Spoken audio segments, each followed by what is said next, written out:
So who are you and where are we at right now? I'm Jason Dahl. I'm MTB yumyum, I guess. People see me on the trail and they say, yumyum, what's up? So I guess I'm yumyum, but we're at my house in Draper, Utah. Yeah. Very nice house, very nice neighborhood. This is it's an amazing place. I really like Utah. Yeah, this is, I grew up in Draper. My folks live half a mile up the street, and siblings live around here. And so Draper's home to me. It's about 1.5 miles away from Corner Canyon, which... Corner Canyon. I love these things in our videos where the trail's a character. Totally. The trail's a character, and for me to get to go ride Corner Canyon, I was stoked on it. I was super stoked. This is the one that Jason always does. So let's go. And it was badass. I seriously loved it. Corner Canyon. Yeah, so it is a character of itself, totally, and it's kind of become a part of my YouTube channel because I think it's important demoing a bike to kind of put it through the same type of terrain on every test ride. Consistency, for sure. Each bike, and then also for anyone who goes out and demo a bike, try to demo one on your local trails that you ride most often, because then you can kind of really pigeonhole where you need to be on a bike. Exactly. It's kind of nice with that regard, but it's locally known as kind of more the tame trails. They're all, you saw it. It was great. I had tons of fun. It's all pretty buffed though. Yeah. The upper portions, Jacob's Ladder's got some gnarly sections. Yeah, I was scared. It's got some high speed stuff. So I love it. I've ridden there for over 20 years. Yeah, so that's awesome. So yeah, Jason was telling me with his kid, as a kid, the trail system's evolved and everything, and totally. You've been riding a long time. Yeah, I got my first mountain bike. I saved up for fetching forever. Was a Trek 6500. It was full suspension. No, front suspension only. It had a fork on that had suspension. Then had V brakes. Didn't even have disc brakes yet. I'm only 35 years old, so I was born in 1982. You were born in 82 also, I'm 35 right? also. Right. Yeah, it's funny because we're the same age, but we have very different lives for sure. He's got a wife, he's got kids. Yeah. 3 kids. Yep, that's right. Cute little kids running around, and so a lot of obligations. He has a lot more monthly payments on stuff than I do. Yeah, I've got to show up to work. Yes. And not that you don't, but I don't have the ability to quit my job and put so much into YouTube, which is incredible, by the way. But I picked up that Trek 6500 and fell in love. It's a love affair. Biking is a total love affair. It is, because the first time you ride, it's awful. And maybe growing up as a kid, you never got to experience that. Yeah. Of as an adult coming back to it maybe 5 or 6 years ago and being totally out of shape and even looking exactly the same as I look, that doesn't mean you're in shape. Right. So you go and you ride and you're like, oh no, I'm going to puke. Oh God, how do people do this? Oh God, this is horrible. So it's this whole mental game and physical game of can I do this? And then you go out the second time and the third time, and it's oh, okay, getting better now. And it's a love affair. Absolutely. And the beauty of it, and the reason why I feel like anyone can go out and mountain bike, is because riding at your limit, that's your limit. When we go out and we push our limits and we get on the edge of our limit, there's so much adrenaline and enthusiasm. I was feeling it today. Oh, you get to the bottom of Jacob's Ladder, you want to high five every stranger you see and be like, dude, I just rallied Jacob's Ladder, And so you get on your limit, and everyone's limit's at a different place. Obviously, you don't have to be Nate Hills to have a good time on a mountain bike. You can be 80 pounds overweight on a $400 mountain bike and go out and have a really great day. Yeah. Now, after you do that a couple times, you should probably grab a good bike, in my opinion. Lose a couple LBs. Yeah, the pounds will come off, man. But there's so many reasons why you ride, and just getting out and riding is what it's all about. That's what I love about your channel. You take us on these incredible adventures that we just talked about my obligations. I have a family. My family trips, I went to Moab. I kid you not. I went to Moab in March of this year. I spent time in the river with my little kids, went over to the waterfalls, went on some hikes. I didn't even ride a bike. And I was in Moab, Utah. No biking, You have the ability to take me on these adventures that I just can't go on otherwise. And it's really, I love it. Awesome. It's great. Yeah, that's great. Yeah, then that's my angle. Your angle is more about test rides. Absolutely. And you've been kind of a ghost for a little while. You're back maybe now, maybe not. You got a lot of obligations. Yeah, I have a lot of obligations, and It's a tall order running a YouTube channel. I mean, I do. It is full time, Yeah, man. all in. Yeah, totally. All yeah. in. So I really had a little come to Jesus and trying to figure out, man, do I really want to pursue this? And I do, but it needs to be on my terms. Yes. I felt this obligation that I had to be like BKXC. I had to be like Brian Kennedy, who's just crushing YouTube. And I don't need to be you. I need to be me. That's all everyone needs to be. Exactly. Maybe you get a little bit of inspiration here and there. Yeah. But then pursuit of you is always what it is. To a fault is pursuit of who you are and digging in and finding this is what I really like to do, and like I could do this, but I really get jazzed off of this, and then people like this, and then finding that. Oh yeah, totally. But I'm back, baby. He's back. The yum is back. Yeah. So the editing process, that's the part you hate the most. And that's the part I say, like, man, if you don't like the editing process, you better be able to have a little brother to do all your editing for you. So talk about that. Yeah, you had a video recently that says, if you don't like editing, you shouldn't start a YouTube channel unless you want to pay someone. Luckily, I have a little brother who is pretty jonesed. He's excited about editing and getting involved. So I'm fortunate to where Spencer edits pretty much every video I have. It sounded like a cool process. Like he kind of gets it down to a certain level, yeah, like a manageable level, and then you guys watch it together. So you kind of have a little final say and be like, okay, leave this in, leave this out. The story kind of, and we were even talking about how you test ride a bike at first, it's like, oh man, what's wrong with this? And then it's like, oh wait, that was kind of just me. And the story evolves where it's like, oh, that is actually good, not bad. Your first initial impression was kind of weird. So navigating that. Yeah, Spencer takes about an hour and a half worth of footage, crams it down to about 18. He wants to get under 20 minutes. And then from there, I kind of sit down with him and we make a story, Yeah, exactly. It's all about telling stories. Yeah, exactly. For sure. So that's what I keep thinking about is that, a lot of people want to start their own YouTube channel and maybe they don't have the personality to do it, but there's a million opportunities behind the scenes, being an editor, saying like, hey, Brian, do you want me to edit your video for you? And like building up some kind of trust, or like, hey, Brian, you want me to mow your lawn for you? like I am so surprised that there's not 1,000 hustlers out there trying to get closer to the flame and being like, how does this guy do this? How can I do this? Like, why go to college when maybe you could just be BKXC intern? I'm so surprised that these people aren't out there. Now that I've said this, I'll get 1,000 emails, but I really would have preferred people to be hustling on their own and looking for angles and being like, oh, wow, okay, so I want to make a channel, but how do I make a channel?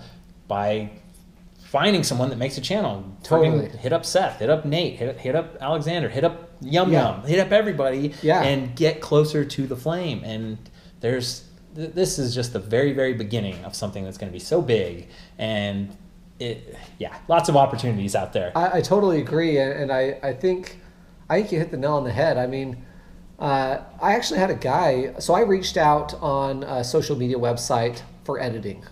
I said, I need an editor. These are the videos I have made, and I like the feel of them. Who can do it? And I had like 6 or 7 people respond back to me with prices and kind of what they would do. And they said, yeah, we can kind of fine tune it after 2 or 3 videos. We can maybe lower the price a little bit. Yeah, exactly. So get your feel for the story, right? Well, this other guy, I wish I could remember his name. I have an email from him from Colorado. He said, dude, I've already been watching your videos. I'd be happy to do it. And he offered me an even better deal. And that's basically the deal I've taken to my little brother. So that's...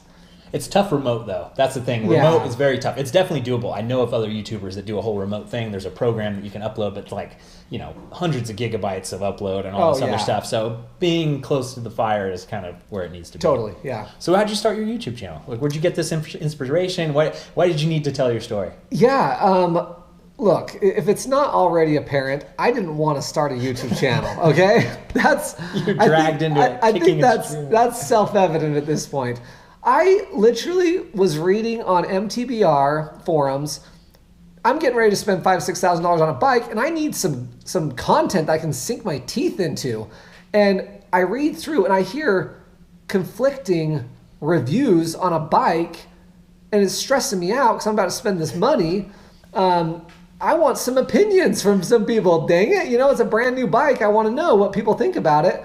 And I thought, man, why can't there be a video of someone riding? That way I can determine if I think that person's content is useful and valuable and meaningful to me. Yeah, we were talking about that you don't know if it's a little kid that can't ride, you don't know if it's a regular guy that can't ride, or a guy that is great at riding. Like, you just don't know. But at least in the context of a video, you're like, okay, it looks like he's kind of going fast into this turn, and it looks like he knows what he's talking about. A little bit higher level of you can hop on MTBR on the forum, and somebody will say how this new Plus bike shreds. Well, you do some more digging and you find out who this guy is, and he might be a 55-year-old guy who's riding a mountain bike for the first time in his life, and shredding to him is going 12 miles an hour on a flat flow trail. Yeah, definitely. That might be shredding to that guy, and I don't want to take that away from him. Exactly. There's too much anonymity on these forums.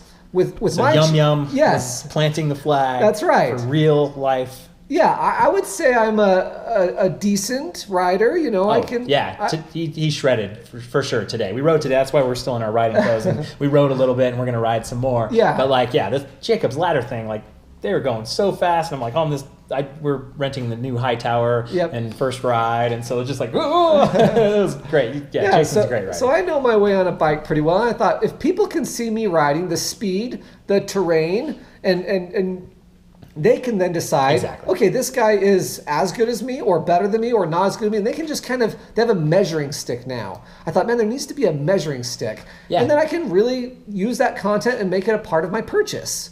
So I think there's some value in a video review of a bike. Yeah, it's huge value. And we've talked about this before, and I've kind of found this on my own, is that purchase is such an expensive purchase that people really need like that little kick over, because they will just obsessively obsess about they'll read everything and read and try and I don't know, but this one's this, and then head tube angles, and you just need to go demo the bike first of all, or truly. Just friggin' jump in and just go for it. And a lot of the content that is easily accessible is from a manufacturer who has their pro rider telling you it's a great bike. That doesn't work for me.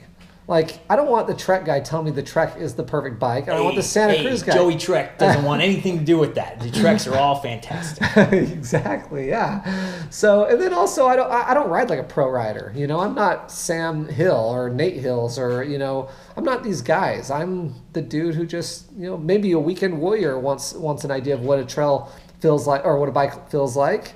And hearing it from another dad, normal dude, is valuable. It is. It's very valuable. So that's why I started. That's a very long answer as to why. And then it just I honestly thought my first video, which was a video of my Santa Cruz 5010, I thought it was going to go into the black hole abyss of YouTube content and never be seen. And after I uploaded it, I was like, wow, people are watching it. And then I'll admit it now, I'm not I don't have time to binge watch YouTube. Sorry, guys. I just don't. But I found your Giant Trance review. My first real video that people found, and same thing, where it's people like this, and they're not calling me all kinds of names, and maybe I could do this. And I thought I was onto something with this thing, and then I saw that you had already been doing it for I don't know, several months, a few months, maybe 6 or 7 months, and I was like, oh man, his videos are really cool. And I reached out to you at that point. But at any rate, I'm glad that people have found the channel and that I've been able to. I mean, we talked about this earlier. It's funny, guys. I don't know if you mind me sharing this, but I asked Brian what his favorite moment was so far. Riding Spain or getting in a helicopter or riding Moab with Seth Bike Hacks. That can feel kind of cool to hang out with a guy who's got a bigger YouTube channel than you. And I thought maybe that would be his answer. But literally, you said my favorite time was a guy who sent me an email about how his wife passed away and he got into mountain biking because of your channel and how impactful your channel has been on him. And I just think that's so neat, the power and the real emotion involved in these YouTube channels. It's unreal. It is really unreal. But it makes total sense because we're all out there and you find something and it's this, my talking to the camera is always I'm just talking to you, the viewer, and that's kind of my angle, is that I'm talking to you, I'm taking you along on this ride, and to make that connection and to be very mindful that that's what I'm trying to do. I'm trying to connect. I'm trying to bring you guys along and be a friend too. Like, hey man, come on, go travel, go get out there, go ride your bike, Totally. lose some weight, quit smoking, Yeah. quit drinking all those sodas, like even though I do it too, but like to get out there, to motivate, to inspire, and to know that it works, and to get that feedback. Because not everybody comments and not everybody sends those emails, but I know for every one of those emails there's probably 10 guys that had the same experience, and you Absolutely. just know that somehow you're making an impact. And I've lived this amazing life for the past year and a half, and no one can take that away from me. Yeah, I think that's great. And that's something I didn't know existed on YouTube until I had really got the channel up and running. Yes, it wasn't just how to fix a flat on a mountain bike. Right. And like, okay, I got this. It's storylines. It's TV, but different. It's a different level of interaction and bringing people along and interacting in the comments and people rooting for me, and like I quit my job, and people on Patreon are helping me actually live this life, and then riding with people on chasing epic private trips, and it's this whole thing. And coming from a background of spending a lot of time on a road bike, I go do 150-mile rides in one go, and you're on their bike for 8 or 9 hours, and on a road bike you're working together, getting out in the wind for each other. And even mountain biking today, the bond, this is going to sound crazy, guys. We're going there. Yeah. But you create bonds with people on bikes. I was feeling it. I was feeling like, You totally this do. is great. You Like, we were connect. just happy. We were just like, That's right. This is all I want to do is go ride my bike and hang out with this guy. That's right. You create these bonds, and some of the greatest friends I've made these relationships on bikes. And you see it. You see guys drinking beers in the parking lot after a ride, and they're just, it's just great. I just love the community, and to see that it was a real community on YouTube, those fibers of friendship are there. Yes. Is incredible. And a guy comes to mind right now, a guy, Richard Anderson, who always comments on my videos. He's got these cute little boys, and they call themselves Team Viper, and they've got their bikes, and they call one's Copperhead, the other one is some other snake name. And every time they comment, I say, yo, Team Viper, what's up? And like, it's so authentic and real. And these kids, I think, care about it. When I post a video, I think they're stoked. Yes. And like, so I feel like this obligation to keep sharing, It is amazing. And I've got 100 guys like that Totally. I know, and I don't even want to leave any out. I don't want to mention any names, but they know like that they've been around. And that's the amazing too, is like, they're still commenting from the beginning, and they're still here. And it's just neat. It's so neat. How do you keep score? Oof. What do you mean? How do I keep score? I don't know if I know how to answer that question. More content? No, it's like in life and YouTube and... Look, for me, it's... I've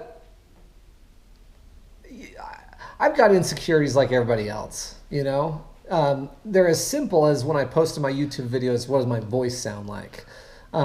They're as pathetic and tragic as, do I make as much money as my friends? Like, I know that sounds terrible, but these are insecurities I have. So how do I keep score? It's like, honestly, like, if my wife is like, looks at me and is in love with me and is happy, that's the highest score in life for me. And, when we went riding today, you heard my son Ryan, he's 5 years old, say, Dad, are you going ride right now? I'm like, yeah. He goes, I was hoping you could stay and hang out. Like, the fact that he wants to do it with me means I'm doing something right still. And luckily, most people have this ability to always self-evaluate and self-check. And luckily, I'm able to do that often enough that I don't get too far off down the wrong road. And wives are around and kids are around to keep us in check if we forget to keep ourselves in check, And thousands of commenters are around. That's right. That's right. And so for me, those are the things. Keeping score is like, if I'm square with God and I'm square with my wife, I think life's going all right, I love it, man. That's why it's such a vague question. Yeah, I didn't know how best to answer. And you go and I love it. Yeah, for me, that's it. So what's your relationship with God like? Oh, man, that's a good question. So this is really getting into the interworkings of my life. We'll go a little deep. As deep as you want to go. I live in Utah. You're aware of that. And I'm LDS. I'm Mormon. And I was raised that way. I served a mission when I turned 19, I went out as a Mormon missionary with a white shirt and a little plaque, a little Yep. black plaque that says Elder Dahl. Elder Dahl. That's right. All my Elder friends Dahl. went to like crazy South America and Russia, but Yeah, Jason went to Michigan. that's right. I went to Michigan for 2 years and served my LDS mission. I hope God's there. Yeah. I feel I can account for His hand in my life in a real way. So, you know what? I'll take life's great adventure someday and take the adventure of death at some point. Hopefully it's as an old man. But when I take that adventure, that last adventure, I'll find out for sure if Cool. He's there. But I have enough evidence in my life of God that, yeah, I'm going to try to live my life in a way that I think would be pleasing to Him and do right by my fellow man. You know, That's what it's all about, really. Yeah. Like, I have no relationship with God. I'm a heathen, for sure. Atheist, kind of, maybe agnostic. But, like, I just feel as long as we're doing right by each other, that's what matters. That's, like, that we're here and we can do good. And the golden rule gets us very far in life. You know, morality, the word morality is thrown around with deity or with God so much. And it's so inappropriate. You and I are equally moral people. You know, having gotten to know you. I killed a couple people, but well, as far as I can tell, you and I are very similar. Whether you believe in God or not, it doesn't have a huge effect on morality. Morality is a choice in and of itself outside of religion or spirituality. And, so I would definitely agree with you on that. And being good to others is a good thing.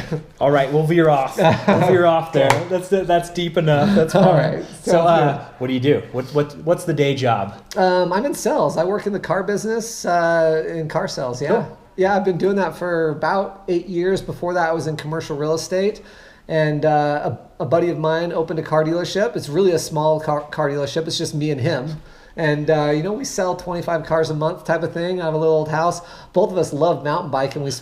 We should probably spend more time working on the car lot and less time mountain biking. In fact, he and I always tell each other, hey, let's get off YouTube, or hey, let's get off of our bikes and get working.